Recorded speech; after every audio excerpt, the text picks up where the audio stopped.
दसरा निबंध. दसरा माहिती. 1. दसरा हा हिंदूंचा प्रमुख सण आहे, जो भगवान श्रीरामाने रावणाचा वध केल्याच्या स्मरणार्थ साजरा केला जातो. 2. हा उत्सव दरवर्षी अश्विन महिन्याच्या शुक्ल पक्षाच्या 10व्या दिवशी साजरा केला जातो. 3. दसऱ्याला विजयादशमी किंवा आयुध पूजा असेही म्हणतात. 4. या दिवसात रामलीला देखील होते आणि ती दसऱ्याच्या दिवशी रावणाच्या वधाने संपते.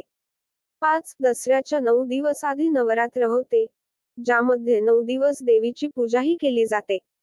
6. दसरा हा वाईटावर चांगल्याच्या विजयाचा संदेश देतो. या दिवशी वेगवेगळ्या ठिकाणी जत्रा आणि प्रदर्शने आयोजित केली जातात. 8. दसऱ्याच्या दिवशी शाळा आणि सरकारी कार्यालये बंद असतात.